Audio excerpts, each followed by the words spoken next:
Hey guys, what's up? Today I'm going to be recording my hair growth video, how I grew my hair out in 3 years, all the way down to waist length basically. Let me show y'all the evidence. Y'all see that? So about 3 years ago, I had cut my hair all the way up to my ears, and because I had a lot of damage, or basically it wasn't even damaged like that. My hair was dyed in the way that it's dyed right now, with like a lot of the ends were colored, but my hair was black on top. And for some reason I thought that equated to damage and I didn't like it. So instead of dyeing my hair, I literally had straightened my hair at one point, so like the length was a little bit more down here, and I just cut it to the black, which was right here. And so that was about 2019. And so now, following 3 years later, I decided that I was going to go on a hair growth journey to try to grow my hair as long as possible and to see how long I could get it. There have been many moments when I have thought that I was going to just absolutely just say fuck it and just cut my hair off again, especially with it being dyed exactly how it was. But we didn't. We made it. Ignore my dog, sorry. So I just want to go ahead and start the video going into my healthy hair growth tips or tricks or secrets or whatever, how you can grow your hair. I wanted to preface this video by saying, don't ask me like, what race are you? What are you mixed with? Oh, it's because of your genetics or whatever. I had tried to grow out my hair when it was shoulder length before, and it would not. Like, as soon as it would hit right here, it would not continue to grow. And I didn't know what I was doing wrong for the longest time. So even though you might have the genetics to have long hair, for your hair to grow healthy or whatever it is, you may not be doing the right things to be maintaining that length. Even though it is growing at the 1 to 2 or half to 2 inches that it is supposed to grow, you may be doing all of the wrong things preventing you from retaining that length. So your hair is still stuck, like right here, which a lot of people have a problem with. And on that note, so yeah, my genetics, yes, they have a part to play in how long my hair is, but that's not the only part. There are many factors that go into taking care of curly hair and having healthy, thriving curly hair. So don't do that. But if your hair is stuck at shoulder length, one of the things you're probably doing is wearing it down a little bit too much. Because when your hair is shoulder length, it's literally rubbing against your clothes and all your t-shirts and stuff. It's getting a lot of manipulation at those ends. So despite the fact that your hair grows from your scalp, your ends are the oldest and driest and most torn up part of your hair. So you have to make sure that you're protecting them and keeping them moisturized and probably in buns and in protective styles in order to retain that length on, like, through the whole length of your hair. Does that make sense? If your hair is constantly rubbing against a cotton t-shirt and getting dry and then breaking off, and then the next inch is getting dry and breaking off, your hair is going to stay at that length.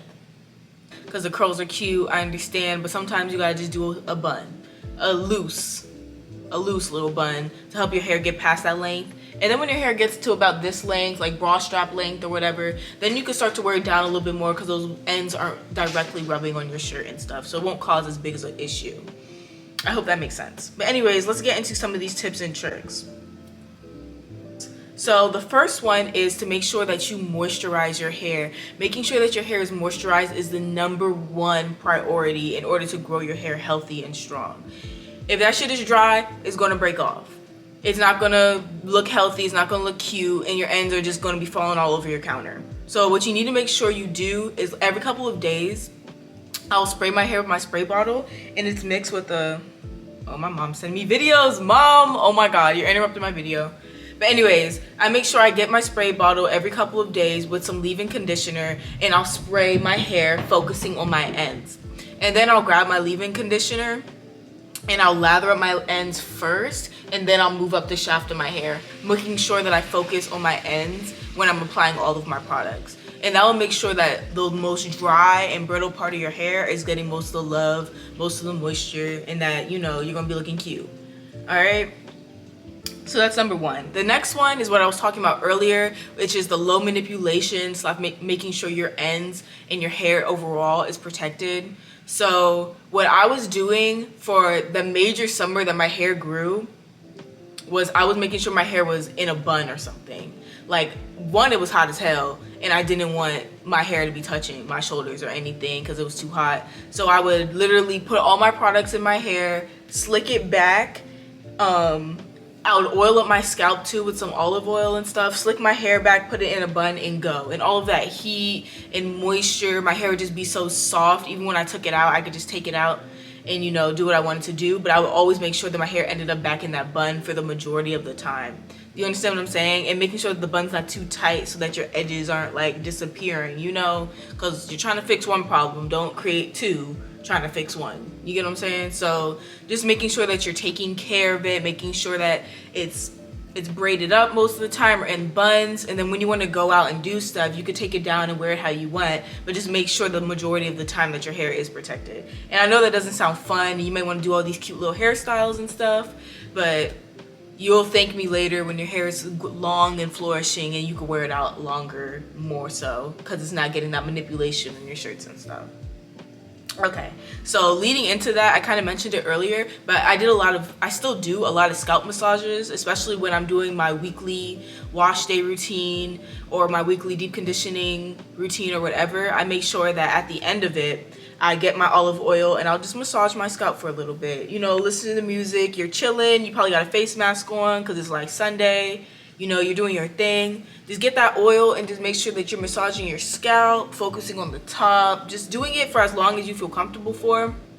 But just taking care of your scalp in that way, because your hair does grow from your scalp and you want to get that stimulating blood flow to the hair follicles to make sure that it's growing. But you know, you don't have to do it all of the time. But you know, when you remember, with some oil, just rub your scalp. It feels really nice anyways, but that might help stimulate hair growth. All right, the fourth tip that I have is to make sure that your overall, she be scaring me.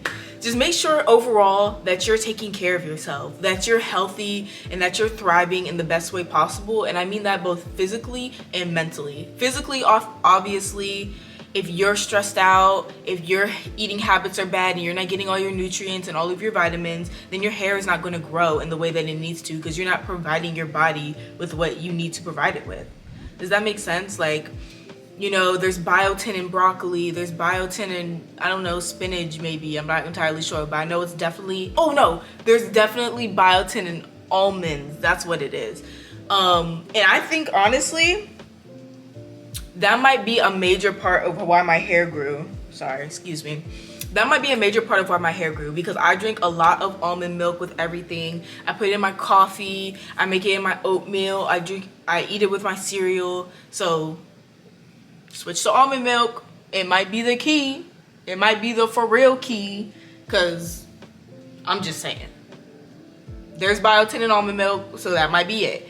But you know, making sure that you're eating and taking care of yourself and getting everything you need, all of your fats from your oils and from your salmon, from your fish or whatever, just making sure that you're fueling your body in the way that it needs to, and also make sure that you're fueling your mind in the way that it needs to. If you're making sure that you're taking those self-care days and eating right and allowing yourself to feel energized and fueled in a way that makes you comfortable, then you'll have more energy to make sure that you do your hair care routine. You'll have more energy to make sure that you're going every 2 to 3 days moisturizing your hair and making sure you're consistent with all of these routines, and then you'll see the results that you want. So, you know, take the time to journal out your feelings, to take your vitamins, girl, to make that routine, making sure that you're taking care of yourself. That will make sure that your hair grows, I swear. I swear, because when you're tired and you're hungry or you feel sloggy or whatever because you haven't been eating good, you don't want to maintain any of your routines, and then you are diminishing your progress and you're lacking on your consistency. I'm so long-winded. But anyways, part of that also is making sure that you're drinking your water, obviously, and just ensuring that your body is at its highest functioning state, to ensure that you're feeling good, and in return your body will thank you. You'll be glowing, your hair will be long, your skin will be ooh, ooh, ooh, ooh, ooh. Anyways, so, and then I don't know why this is my final tip, because I already mentioned it, but my hair was in a lot of buns. Like, my friend, she always tells me, like, this summer your hair grew exponentially long, because I was in buns, in the oil and everything. I was just making sure that I wasn't manipulating my hair all of the time, and I think that is what really contributed to my growth. if you prioritize having healthy hair, making sure you're taking care of your hair in the best way possible, then your hair will grow. So, you know, if you only have 30 minutes to spare or whatever, you're about to go to the gym, making sure you put that deep conditioner in and that cap on. Sorry, this might be a little off kilter. Sorry. Okay, anyways, making sure that you're prioritizing having healthy natural hair. So when I would go to the gym, sometimes I put my deep conditioner on, I put a cap on, I wasn't looking my cutest, but you know, making sure I hit the sauna, especially if I have my deep conditioner in, to make sure it really penetrated in my hair. Like taking little extra steps, they all add up. And also making sure that you're getting your trims regularly. I trim my own hair because I really don't care about the shape or whatever, but just making sure you're taking care of your ends, just doing a little dust so that your ends aren't constantly breaking upward, because you know that could lead to you having to cut off more. And I don't know about trusting everybody to go cut your hair, so you might want to learn how to cut your hair yourself before they end up giving you a big chop that you never asked for. Those are my tips to ensure that your hair grows long, strong, and healthy. I hope that this helps you, and I hope that if you take these tips into consideration, if you see growth, let me know so I can know if that's what I'm doing, if what I'm doing is really helping me grow my hair long, or is it just genetics? You never know, but just let me know if these tips help you at all, and I'd be happy to do another video on some more tips and tricks on how I grew my hair. I also have videos on my curly hair routine, my refresh routine, because like I said, I do this every 2 to 3 days, ensuring that my hair is taken care of. I prioritize it. It's a lot to take care of curly hair, and so I know not a lot of people want to go natural because it takes a lot of work, but if you do, it is going to be a major priority. It might take up some more of your time than you like, so keep it as low-key as you can and it'll be easier on you. So thank you guys for watching. I love you, and don't forget to like, comment, and subscribe. Bye.